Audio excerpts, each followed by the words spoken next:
So let me start by thanking you all for coming and for the opportunity to do this. I have been, I'm a Maryland boy, not a New Englander, but I've spent most of my life now in Massachusetts. And the Universal Unitarian Church, if I got it right, or is it the other way around? The UUs. Anyway, you guys have a reputation for social justice that I think nobody else's particular version of religion does. I'm a nice Jewish boy. I like to think we have it too, but we tend to concentrate more on Israel and not enough on other things, in my opinion. But at any rate, my wife is a Methodist, and so that's the church that we've been hanging out in, which is why you got a John Wesley quote here. They've been very, very good at supporting what we do, and I'm here in part to see if I can talk you guys into doing the same thing. Okay, so on that note, that's Precious. He's a teenager now, so he's nowhere near as cute, but that's actually his name. So if you want to know why we do it, that video I hope showed you that the people of Malawi, the average population age is 17 or 18, so it's a very young country, and the people there are delightful. The motto of the country is the warm heart of Africa, which is really very true. So they're just nice, they're friendly. The hardest part about working with them is that they don't like the word no. So I could ask my colleague Peter Minjali to build a moon rocket in his backyard and have it ready in a week, and he'll say, okay. That doesn't mean he's going to do it, but to him it's impolite to say, what, are you kidding me? So it's taken a while for them to kind of understand how Americans think and act, and for us to understand how they do. So anyway, that's me. I have 2 faculty appointments in 2 different medical schools. Makes my mother happy, doesn't get me a discount even in the bookstore. So we are a Massachusetts-based nonprofit. Now you're looking, when I say we, I'm 98% of the organization, especially when we're here. But we have 7 other board members, I think it's 7. And what we do is we inspire people to care about what's going on there, also inspire people, I hope, to do good in other ways in other places if they don't care specifically or can't get involved in what we're doing. We run a high school contest, which you heard a little bit about from Anna. So I bring high school kids with me every year because I want them to see how part of the rest of the world lives. And unfortunately, much more of the rest of the world lives like these people do, as you saw in the video, than they do like we do. And we fundraise, but we also come up with ideas. So the worst way to do development is to decide that you're going to build a dam in a place where people don't need it. Or just to not think through the consequences of whatever brilliant idea you have. So what we do is we have a Malawian nonprofit on the ground, K2 Tasso, which Anna mentioned. It's led by a man named Peter Minjali, who founded it in 2006. And between him and me, this is mostly how it goes, we come up with ideas. So I might have an idea and I'll call him and say, what do you think? Is this a good idea or not? And he'll always say, he won't say no, but he'll find some way not to make it happen. Or he'll say, I love it, or he'll turn it into something that I thought was going to cost us $10 and now I'm spending $180,000 on it.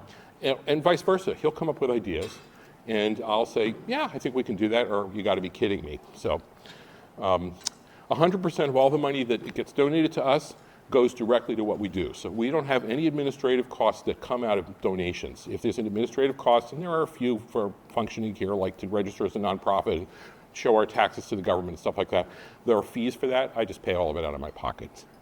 That's what we spent in 2024, $267,000. Somebody told me I should take that number out, and I thought, I want to make sure you guys understand, we're not a penny ante operation, but we have grown from 2012 when we probably spent maybe $10,000 to this, so it's an evolutionary process. Everybody who is involved in the board, everybody that goes on the medical mission trips, we all pay our own way. And I mentioned the administrative costs. So there's a nice picture of why we do it. This was a school, elementary school, where one of the high school kids' moms teaches in elementary school here, and she had her class write a whole bunch of letters to this school, and so the high school kid got to come along and distribute both toothbrushes and pens and pencils and other school supplies, as well as the letters. So it's very cool. That's beautiful downtown Wimby for the boy who harnessed the wind, for the when you watch the movie. That's Main Street. Okay, there it is. So if you follow that black line, you'll see where Malawi is. It's about the size of Pennsylvania in its area. Its current population is, I think, 22 million. So I think Pennsylvania is like 4. So it's one of the most densely populated countries in the world. On the other side, you can see there's a zoom there, so it shows you something about what the country actually looks like. Okay, out of 195 countries on Earth, it's the 6th poorest. Now, I've been doing this kind of a talk since 2012. It's never not been in the top 10 or the worst 10 in terms of poverty. A couple of years it was number 1. So we started as a medical mission trip and a high school contest, and back in 2012. And then things kind of changed, and the Boy Who Harnessed the Wind is part of what changed it for me. Every few years they have cyclic droughts, and those droughts cause famines. 80% of the population of this country are subsistence farmers. That means they live on what they grow. So if the rains fail, they starve. So it's amazing, I've started looking at the weather in a very different way. For us, it's more like, well, is it going to be a nuisance? What do I have to wear? Am I going to be able to get stuck in traffic? For them, it's like, do I live or die? So once I realized that, I thought, when you go on a medical mission trip and you're a doctor, it's very gratifying. You're bringing medical supplies with you, you're bringing medications, you're bringing some things that make a long-term change, meaning maybe a few weeks or a few months compared to you're just being present there. But you're not really changing the underlying problems of the country. And that's what we decided we would start doing. So there'll be a test later. We have so many projects now that they actually have these big headings. But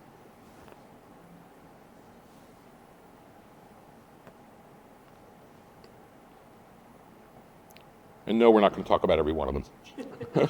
Okay. We have to stop coming up with new projects because the poor schmuck that has to put them on the sign there, he's running out of room. So just want to point out the blue upper part of that. So there's K2 Tasso, and written out in blue is actually the word Tigriranamanja. That's what the T stands for. It's the Chichewan word. That's their main native language in Malawi. It means holding hands, working together. Isn't that a wonderful word? It's one of my favorites. Say it again. Holding hands, working together. So I was told I should put a picture of Peter Manjali in early. That's him holding up the ball there. So as I mentioned, we started doing this because we needed to try to change things. So the mindset of how you go about changing things, for me, kind of works in 2 different metaphors. The first is, I was trained as a primary care internist, and I spent a fair amount of my life doing that. But at a certain point, I switched over to emergency medicine. In theory, which is not at all in practice in this country, emergency medicine is putting out fires. You walk in, you're sick, I fix you, you go home. Or you end up in the hospital, one or the other. Primary care is about preventing stuff. And if you think about your experiences with primary care doctors, you don't go in and have the guy just say, well, I'm a cholesterol specialist and we're not going to talk about anything else. His job is to look at or her job is to look at every single thing that might go wrong sometime in the future because of whatever's wrong with you now, and to fix those things, to keep you from having something bad happen in the future. So it's a multi-step, multi-goal process rather than just picking one thing and fixing it. And that's my problem with giving talks, by the way, because most of the speakers that you guys are used to, that the Lions Club, everybody's used to, they walk in, they got one project to talk about. That's not what we do. We have a lot of projects, as you've just seen. The other way to look at this is, when the Depression hit in this country, in the world, it's very much like what Malawi is now. People are dirt poor and starving in lots of places, especially when the rains fail. And when Roosevelt and his administration got into office, what they chose to do was not to pick one thing, they picked the New Deal. So they had 30, 40, I have no idea how many projects there were, but they found as many different ways as they possibly could to get to the underlying problems that were causing the Depression to begin with and get people up out of poverty and make them well off again. That's how we approach it. So part of what you have to do this is you have to provide economic opportunities, and part of what you have to do is provide educational opportunities. So among many things, we have animal pass-on programs. Before I get into the details of those a little bit more, you also have to understand that everything that you see us doing, all those big long lists that you just saw, none of this happens in a vacuum. I wish it did. If our money was just concentrated on those things, because there was no famine, no cholera, no COVID, and no malaria there, we would have all of our money dedicated to just that stuff. But unfortunately, every year, every couple of years, there's always some catastrophe that we have to deal with, and we have to divert our money to taking care of those things. So it's kind of a zero-sum game. We're done with famine, we're done with cholera, we're done with COVID. Now we have Donald Trump, and we'll talk about that. Okay, there's Donald Trump. So malaria. Malaria is a common problem in sub-Saharan Africa. The numbers for malaria in terms of people getting it and people dying from it have been almost halved in the last 10 years. So part of the way it gets halved is that the USAID, may it rest in peace, was providing malaria medications and malaria testing kits to places like Malawi. That's where all that stuff was coming from. So now it ain't coming anymore. So we're going to have to figure out what to do about that. The World Health Organization is providing HIV testing kits and antiretroviral medications. A year from when Donald Trump made the announcement that the U.S. is pulling out of the World Health Organization, that money is going to disappear. And so those things, too, will dry up to some extent. So this is what we're confronted with right now.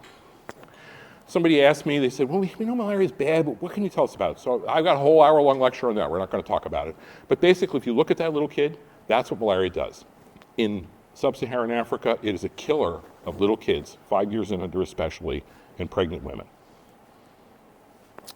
So to give you some sense of how much we see there, this is kind of a doctor slide. So to break it down, we only tested people when we went to these village outreach clinics and saw everybody in the village. So the first village was about 300, the second village was about 400. We only tested people if they said the word fever, or their body was hurting, or they gave us some symptom to make us think that they might have malaria. That does not mean that the people that we didn't test didn't have it, because a lot of people, especially adults, have it and they don't even know that they do. But of those people who said that they had it, if you do the math, a third of the people in that village, of the first village we saw, and a quarter of the people in the second village had malaria tests that were positive. So it's very common there, unfortunately. This is a rough sense. Whenever I do these things, I always worry if I put up big numbers that it's just going to scare the hell out of everybody in the room. Because I'm not asking any of you for $50,000 or $100,000. But if you want to give it to me, I'll be happy to take it. But to give you a sense of sort of like what kind of a difference could you make, each malaria testing kit costs 50 cents. Each adult anti-malarial dose costs $2.50. And I use the word adult because kids get a smaller dose, which means it costs less money. This is one of the ways we're trying to prevent malaria.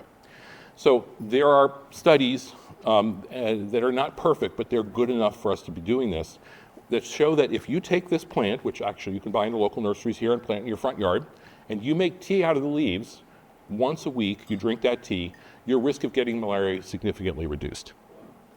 So we are trying to plant it, especially in courtesy of the Trump administration, every single place we can, because this is the cheapest way to deal with the problem. I asked Peter to do this. I said, I think we're in, I can't remember the number, I think it's 16 villages right now, and we could probably plant it in 120 or 130. So I said, get as many plants as you can. So he started out telling me 2,500, but I think the country actually is doing the same thing nationwide. So we're down to 800 plants. But he tells me that they can break off pieces of the plant and propagate it, so each plant that we get will probably represent 3 plants.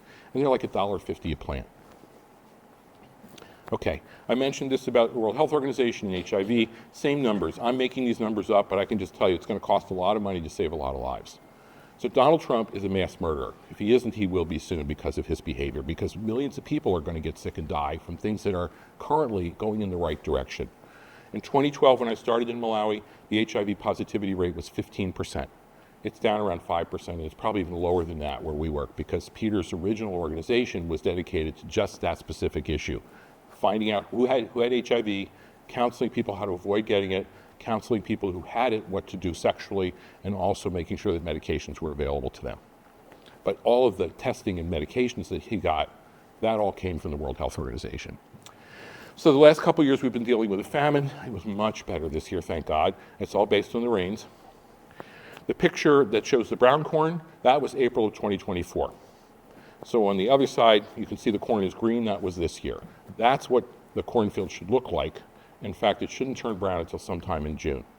So to tell you something about the way these people live, they grow 2 major crops, maize, corn, and that's what they live on. And the other thing they grow is tobacco. And tobacco is a cash crop, so that puts money in their pockets. So we're not thrilled about the tobacco, we're not thrilled about the corn, so we're trying to work on both of those things. The problem with corn is it's very low in protein. And because of that, although it fills your belly, And every culture has this: rice, bread, potatoes, that thing that gives you the carbs but doesn't necessarily do anything to actually nourish you otherwise. Malawi's version of that is corn. So we want them to try to switch from that to something else, which I'll mention in a minute. Okay, so Peter told me crop production was, I think, 40% of what it should have been in 2024. It was 60% this year. So this is a church, so I should mention the biblical story. One of the things that prompted me to do something about this was the story of Joseph and the dreams, Pharaoh's dreams, about building storehouses. So I'm standing in front of a storehouse that we built. They named it for my wife, whom they hadn't even met yet. So that building has been full of grain during times when the rains are good, and when they're not, we empty it out and feed people. These are cheaper, so we're using containers as well. So this actually is a food distribution moment in 2024. So these people are all coming to get food. The white bags you see there are full of corn. And this corn is fortified with soy to give them some protein. So you're actually looking at somebody that has been there and done this and is involved in doing it, but it's because of people like you who give me money that makes it possible. Oops, did I go in the wrong direction? I can tell you that when you see something like this, each one of those things going in the bucket's a kernel of corn. If one of them, spills out of that bucket, they pick it up and they put it back in there again. So is soy the answer? You betcha. A cup of corn has 1/3 the amount of protein that soy does. They grow it there. And when I asked, well, why are people starving when they're growing this? The answer I got was, this is a cash crop. Nobody eats it here. And my answer was, see the gray hair? Most of you, a lot of you, had to learn how to eat tofu because it wasn't sushi and tofu. They weren't part of our diets when we were growing up, but we learned it. So what's an even better way to get people to eat something they're not comfortable eating or not used to eating? During a famine, because you put stuff in front of them and say, if you eat this, you'll feel better.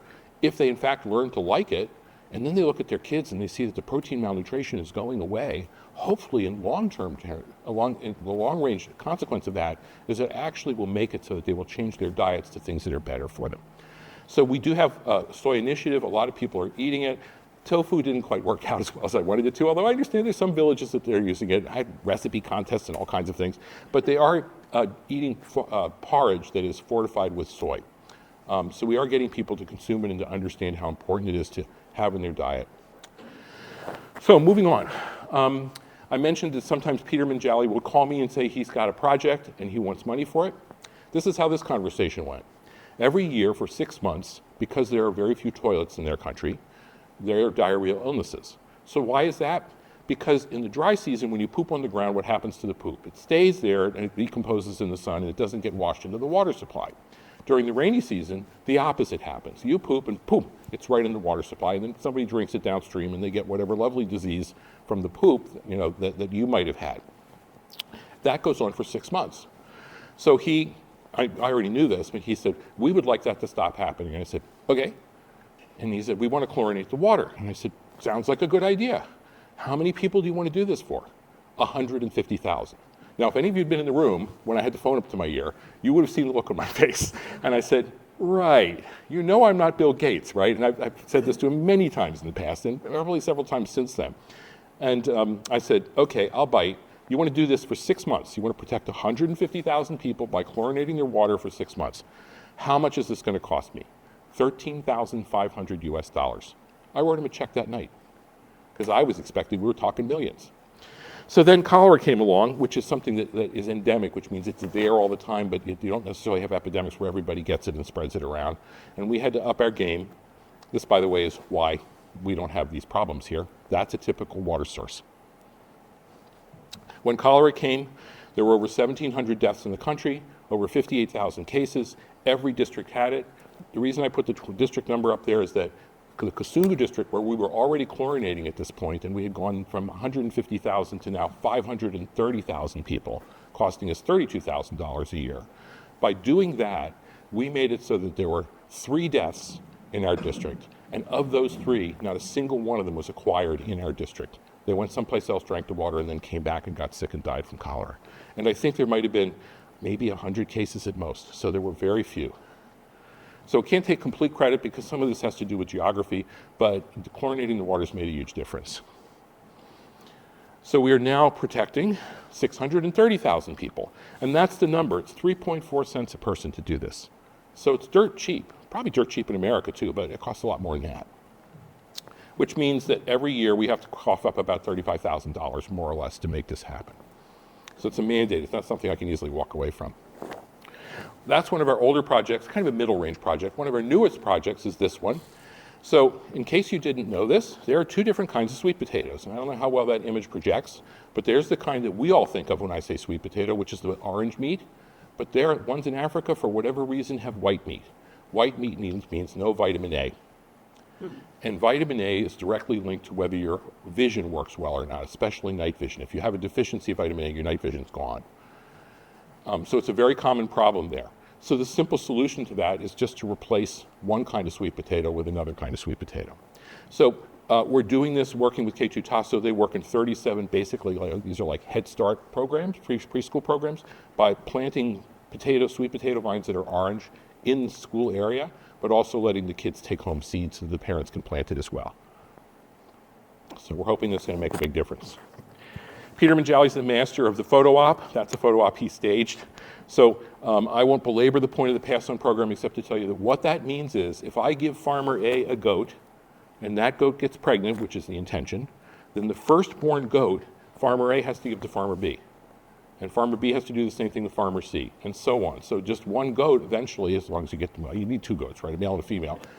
Eventually you have a sort of an exponential increase in the number of goats in the area. We bought a total of 579 for like 26 bucks a piece.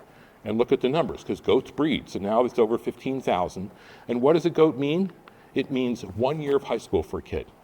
So if you read The Boy Who Harnessed the Wind, which I strongly recommend, the whole premise of that story was his parents were dirt poor farmers, the rains failed. He wanted to go to high school. High school is free in Malawi, but it's not. You have to pay for registration fees, you have to pay for uniforms, you have to pay for books. And if you can't pay for those things, you can't go. So one goat solves that problem. And then obviously you can milk them, they poop, so you can use the manure, they pull carts so you can get more stuff to market, eventually you get meat and so on. So we're not buying any goats anymore, not donating them because we don't need to. We are currently doing this. We started out by getting chicks, then we went to eggs, and then at some point the decision was made that we should just get our own hens and have them lay. So that was the evolutionary process. So these are our chickens.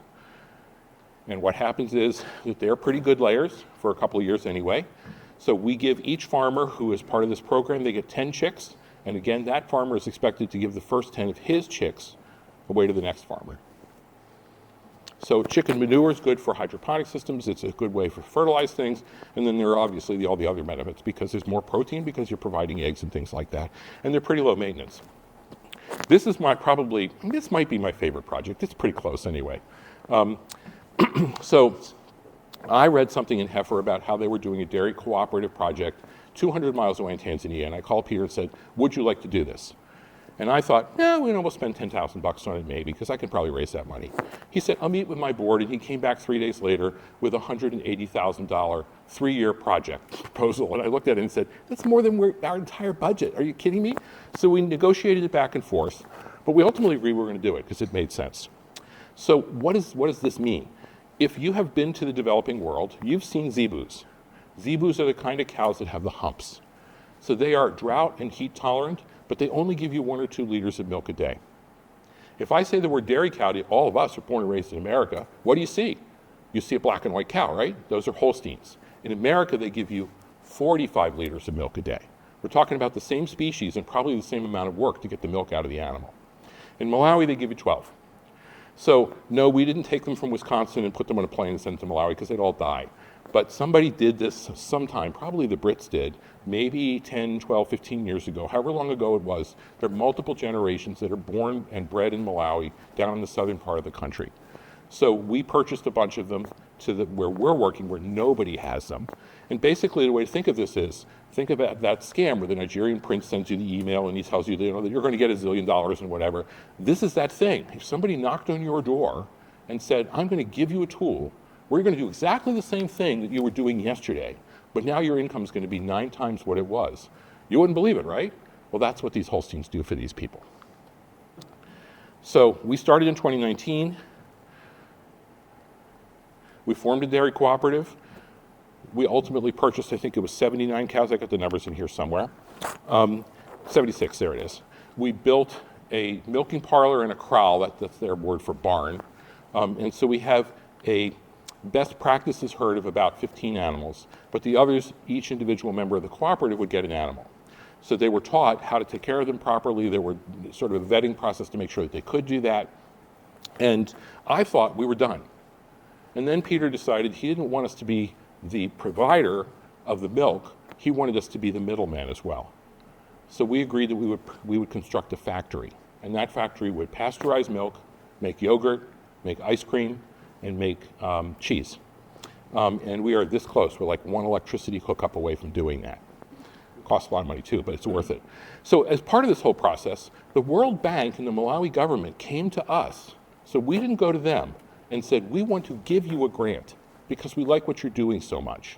And that grant will provide you with a lot more animals. So they donated 211 animals to us. Part of their logic was, they say that 4% of the entire population of Malawi has access to dairy products. And in where we're working, what they expect us to do is to provide all of the dairy products for the middle third of the country, which is a crazy number because that's like 7 million people. I'm just a dumb doctor, so it scares the heck out of me when they start talking like this. So they gave us about $109,000. They brought our numbers up to 315 cows. We have 371 if you include the calves that have already been born, because we've been doing this since 2019. And we've got 100 cows that are pregnant right now, and 301 beneficiaries. So why bother to do this? Milk's protein, right? And if you're like me, if you're old enough, you probably remember going to elementary school and they had these little pyramid things that cost 2 cents if you could afford it and nothing if they couldn't. Our government was doing because they wanted to combat protein malnutrition in the United States. So this needs to be done in countries like Malawi. That's me standing in front of the barn. This is inside. So there's Anna. See, I knew I'd get a couple pictures of you in there. This is the milking parlor. So we give the people who come on our medical mission trips a chance to milk a cow. So I shouldn't consume time for this, but it just feels like the right thing to do. So the name of those two people, those are my wife's parents. Of all things, she grew up at a dairy farm in Wisconsin.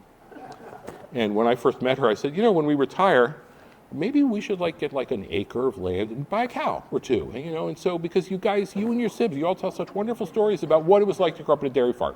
She looked at me, she said, are you crazy? You got to get up at 4 o'clock in the morning to milk those suckers. I said, we're not doing that. And I said, we'll get a high school kid. Nope, don't even want to consider it. So the irony is, I bought her a dairy farm, but it's in Malawi. Every year, since we started giving animals away, we actually go visit some of the farmers, so this is part of that visit. I love the fact that the guy who is not in the blue shirt, his name is Moses. He's like leading his people into freedom. We talked about doing this, but unbeknownst to me, it never went anywhere as far as I was concerned, but unbeknownst to me, the farmers are actually doing it. So they're taking the animal poop, they're putting it in a tank, it generates methane when it gets heated up, and they're using that to cook stuff with. So that's really important there because they're merely deforesting their country. And to switch to something like this and actually make it so you don't have to cut trees down would be wonderful. Okay, there's the factory. That's what it looked like a couple years ago. That's what it looks like now. Actually, that was 2024, I think. So now you're looking at somebody that's given away food to starving people, but I have an even better claim to fame. How many of you have ever bought a transformer? So when Peter asked the Malawi National Electricity Company to hook up the electricity for the factory, they gave him a shopping list and a place to go buy stuff. So they didn't provide any of this stuff. He said the shopping list included telephone poles, wires, a transformer. Can you imagine going to Walmart, with a list like that? So yes, I own these things, and I asked the high school girls 2 years ago to stand underneath that transformer and look at it like it was Taylor Swift, the world's most amazing thing in the world. So this is what it looks like. That was last year. That's what it looks like now. So the machines are there, and the hookups are very close to being attached just once we get the electricity running. So why do this? Well, the advantages to doing this are, if you're the middleman, you have control now to a much greater extent over how much money you generate from doing this. And what we're planning to do is 1/3 of the milk will be given away to people who can't afford it any other way. 1/3 of it will be sold at a discount, and the other 1/3 of it will be sold at market rate. And by doing that, the money that is generated goes back to running this project and hopefully an awful lot of the other projects, because when you get into the business as an American trying to help people in another country, your end game should be that they don't need you anymore. So I don't know how far down the process, how many years it's going to take, but I'm hoping at some point they'll say, stop writing checks, just come and have a good time with us. But it's going to be a long time. So for these individual farmers, we also have a small hydroponic system. So there's a guy with white hair there. That's Dave Smith. I'm very blessed. People, I know atheists, and they say, why do you believe in God? Well, one reason is whenever I don't expect it, somebody with incredible skill sets to help me make what I'm trying to do happen will just appear from nowhere. So if I want the Malawians to learn how to make cheese, I have to learn how to do it. So I learned. And part of what you're supposed to do is to go get raw milk from a dairy farm. So I did that. And I was telling the dairy farmer what I was doing, and he said, you got to meet this guy. He just sold the dairy farm to us a couple years ago. He was mid-70s. And he said, I want to come with you, after he heard what I was doing. And I thought, sure you do. Lots of people tell me they want to come, they never go. Well, he got on the plane and he came.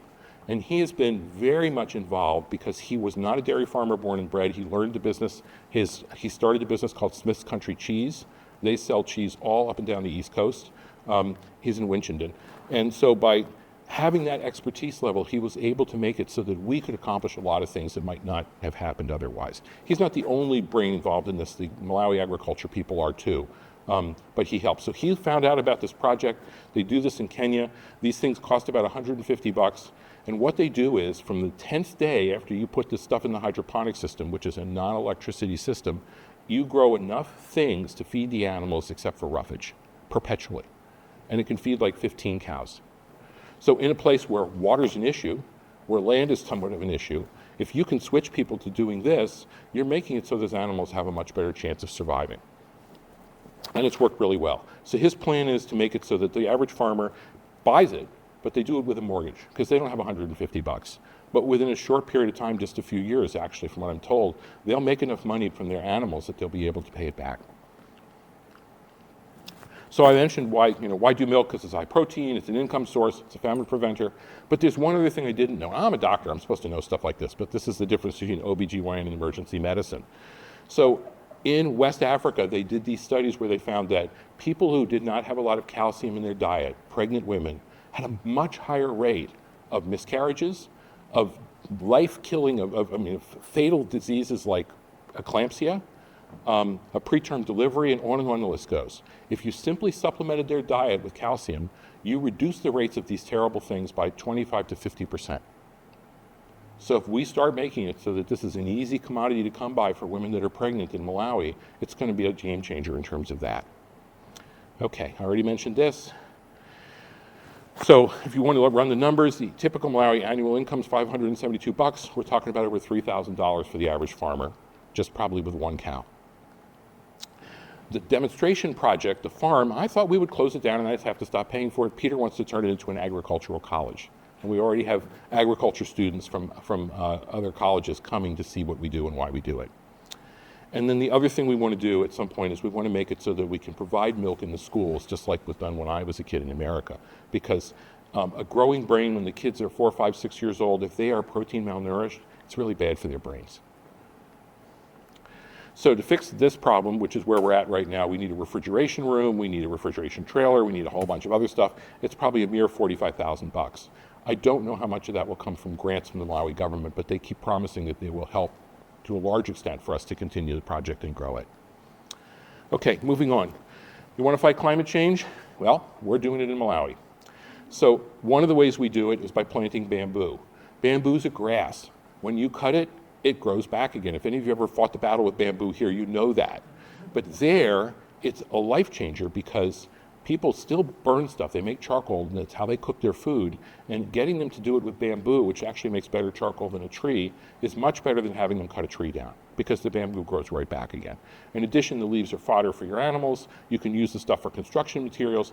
We haven't taught them to eat bamboo shoots yet, but that's on my list of things, especially during famine. And one of the coolest things about it is it takes 20 to 30 years for a bamboo plant to give you seed, which is how we got a lot of these bamboo plants. But once you've got them tall enough, if you just cut between one node and the other, that's a new plant. All you got to do is stick it in sand and water and wait a little bit, and it puts out roots. So that is 5 years into it, some of them are like 100 feet tall now, and those were planted from seed. So it's been very successful. We've planted groves all over the place. There are numbers. We have 63 villages where we've done it, and we're continuing to do it. But we're not purchasing any more bamboo. Now we can just propagate it. That's what the propagation looks like. We're also planting trees. Now, when I say trees, we're not talking trees. We're talking trees. But we planted maybe 2 million, and of those 2 million, about 1.5 million have survived. And that also is in 207 villages. 3,300 people are involved. They call themselves the Guardians of the Forest. I love that name. They all get it. So is this going to fix our problems? Well, it might help a little bit, but certainly it's going to help the microclimate there, because they see that their climate is changing, and they're nowhere near as dependent, or we are nowhere near as dependent on what happens with the climate as they are, because they got to get their crops to grow. So things are getting hotter there, and the rains are becoming more and more irregular. This is in a village. Right behind her is a banana tree and some bamboo and some other things that were planted as part of our project. Okay, tobacco. Just a quick word about this. This is a project that's very much in process, so we haven't made a lot of success with it yet. But what I want to do is turn the tobacco fields into that.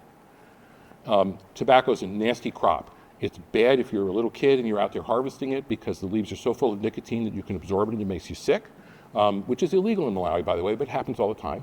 Not getting sick, but having the little kids work in the fields. It's also bad because you have to cure it after you have harvested it. How do you cure it? You build a fire. So what's the worst kind of crop if you're worried about deforestation? One where you got to cut down trees to plant the crop, and then you got to cut down more trees because you have to cure it in some way. So it's double indemnity, basically. So we need to get rid of it, and as a physician, obviously, I'm not thrilled about it anyway, but it is a major cash crop. I've told that 25% of anybody's cigarette, any pipe tobacco, anything in the world comes from this country. So switching to lavender, which grows pretty well there, we think, we hope, will make a huge difference. It costs, farmers can actually get a lot more money for growing it. We want to learn how to process it, which I've done, to make oils and things like that out of it. Unfortunately, the guy that's in charge of it is a forestry person. He doesn't understand this, and so he planted all of our lavender in the wrong place, in soil that hasn't worked well. So it's a work in progress. Okay, I mentioned all that. This is one of my favorite engineering things. We're not doing this anymore. Maybe we will in the future. But if you go anywhere in the developing world, this is a woman's lot. It's never a guy. You never see a guy doing this. But the women, and she's training this little kid already to do it, are constantly there, the water source. So they go to wherever that water source is, no matter how far away it is, and they fill up a bucket like that, and that bucket could have 20 gallons of water in it. And then they walk back, sometimes miles, back to their home. And they might do this every single day. So some genius reinvented the wheel. So that's a Wello. So in that plastic blue thing are 13 gallons of water.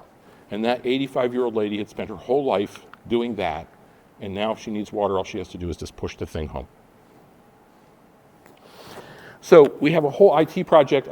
This too, I could spend 2 hours talking about. Another example of somebody up there thinking we were doing good things. Took a high school kid with me many years ago. He came back and raved about the project to his mom, who went the next year. His mom happened to be a high school IT teacher, and she never stopped going after that. It's been 6 or 7 years now. She and her husband are retired, and so they're spending 2 months, maybe 6 weeks, twice a year there, when I only go for 2 weeks. They took our project, which was 10 laptops in 2 schools with 2 solar panels, up to 27 schools, 3 of which are elementary schools, if my numbers are right, and over 750 laptops that have been donated. And because she's a teacher, remember those teacher development days when the kids would not go to school and you had no idea why they weren't going to school? I've seen it now, because what happens is the teacher sits down, everybody else who's teaching this, and they talk about how do you do it and what kind of technology do we have, and on and on. So she's been doing that with the whole local teachers. They went to the corridors of power in the capital city, something I've not done because I don't want to deal with those people. And they said, you have a curriculum for your entire country to teach kids how to do this. We understand why it's not happening where we work, because you didn't have the laptops. Now you got them. And you got the electricity in the schools because we've solar powered all the schools. So you need to put teachers in there. And they said, okay. Then they thought about the operating system, because the whole country's curriculum is based on Microsoft, and for whatever reason, Jen and Dow decided they were going to put Zoran in theirs. So the government said, you got to change all the operating systems. And they said, that'll cost us tens of thousands of dollars. We're not doing it. You change your curriculum. They said, okay. And then they went to the certification board, because if you're a kid and you take these courses, you have to pass a test that proves that you actually are certified in it. That board is not the government, the Ministry of Education, it's somebody else. And they said, your test is based on Microsoft. You need to change it. And they said, okay. So I'm sure it didn't work quite like that, but they talked all of these major agencies into looking at what we were doing and agreeing that this was a good idea.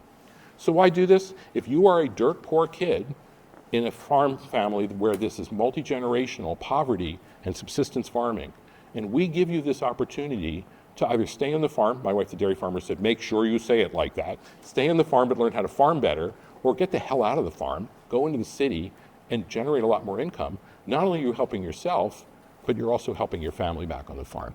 And everybody in this room has that story. We are all the descendants of subsistence farmers, every single one of us. How many generations back it goes kind of depends on your own personal story. But somewhere along the line, one person who grew up on that farm said, I'm out of here.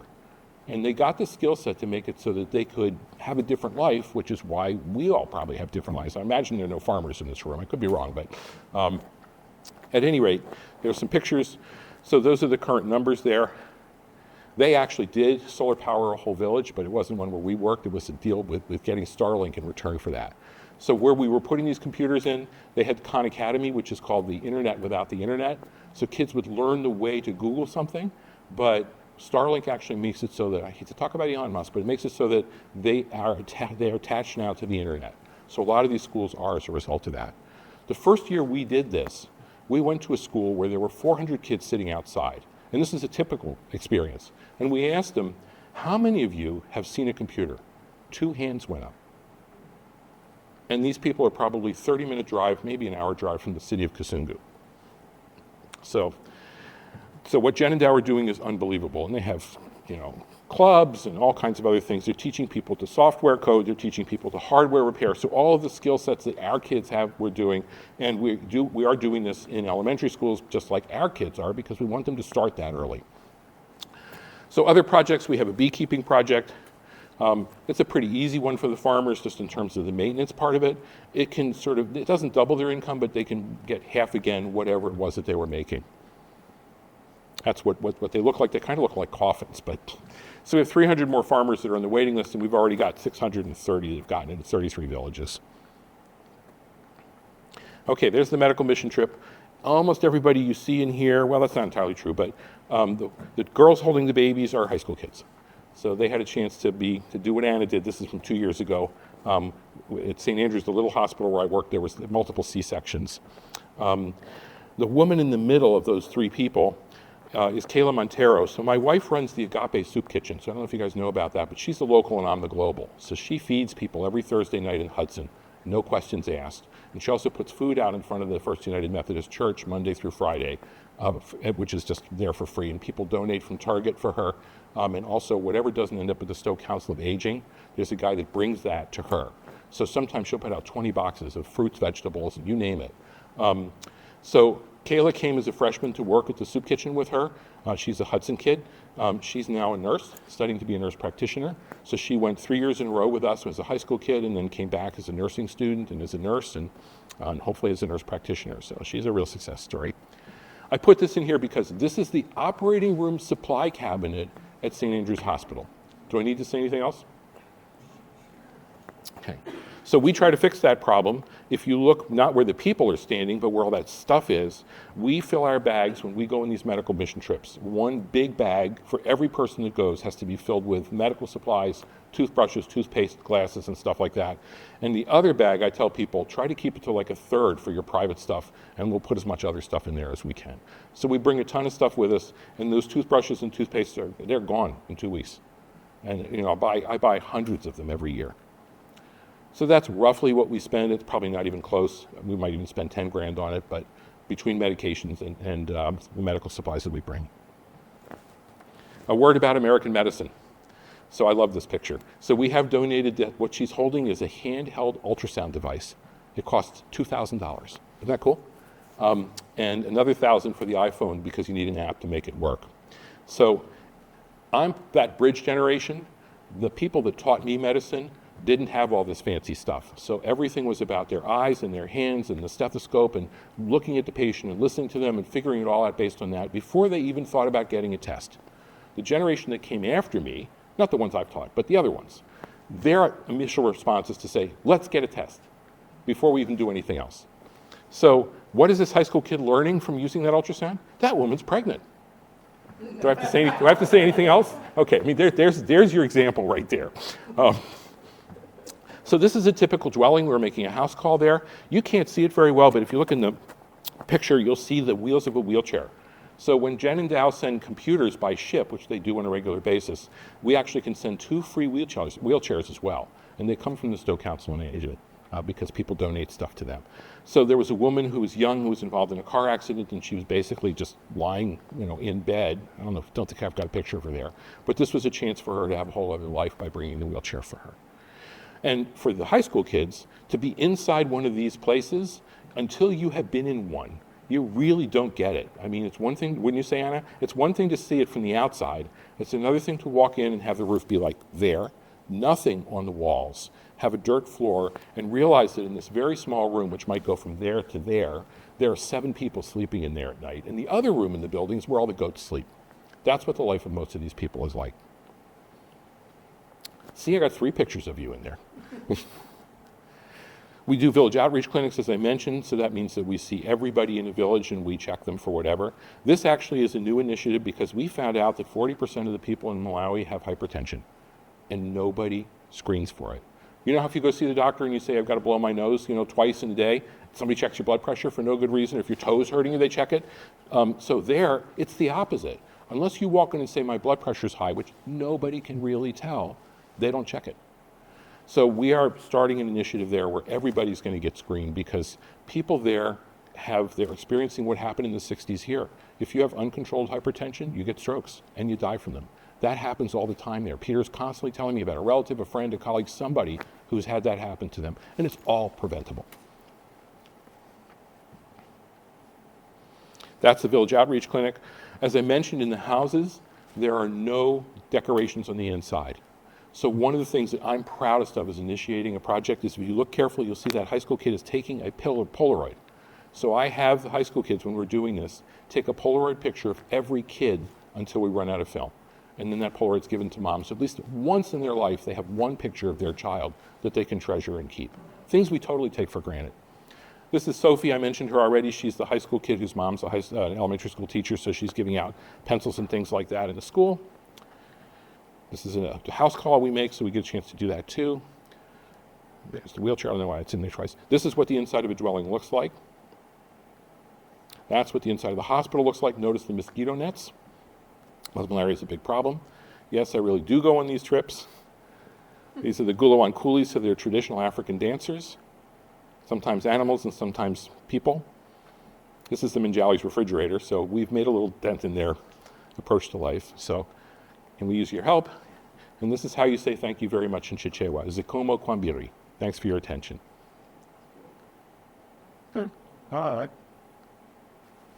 That's why we do it.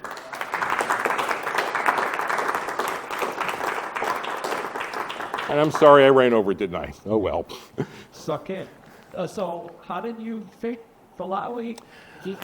No, I didn't. So I'll give you the short version. So I started a free clinic in Boston, and there were medical students there who became attending physicians, which meant they grew up and they became doctors. And I had started running a medical mission trip to Nicaragua in 2002, and by 2011 I was looking for a new country because things were going pretty well in Nicaragua. So that doctor had a colleague who had just come back from Malawi, and I just put up on social media, has anybody got a place and connections? So for me, it wasn't that I knew something about the country and specifically picked it. I was going to be a Peace Corps doctor because I, like many of you, I grew up during the Vietnam War, and I wasn't particularly thrilled with how our country acted back then. So I wanted to get the heck out of here and go overseas and never come back again and just practice medicine where it was most desperately needed. And then I met the wrong woman, so that didn't happen. Not my wife, but her predecessor. So it would have been India, someplace in Africa, you name it. But Malawi just happened to be the right place in so many different reasons. So I went there and I met Peter Minjali and never looked back. That was in 2012. Other questions? Yes, sir. I always heard that lactose tolerance involved in Northern Europe. Is it also common? So that's a great question because believe me, we all ask this question. Isn't this a big problem here? It turns out that it's not. So you're absolutely right. We were taught that if you're a blue-eyed, blonde, fair-skinned person, which means your roots are probably Northern Europe, that you are almost guaranteed not to have a problem with lactose intolerance, although it happens, but it's rare.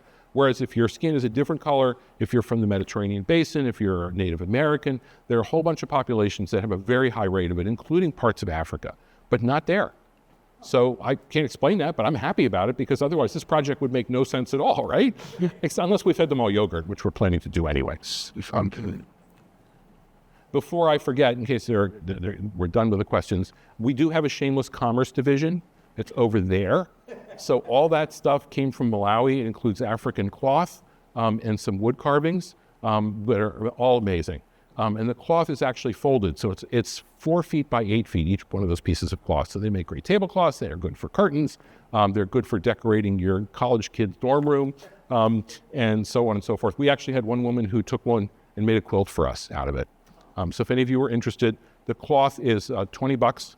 The bowls that are so cool over there are $45 a piece, and the other stuff we can negotiate out. Good cat. Great, thanks very much. Well, yeah. My pleasure. Thank you for not getting up and leaving. Being a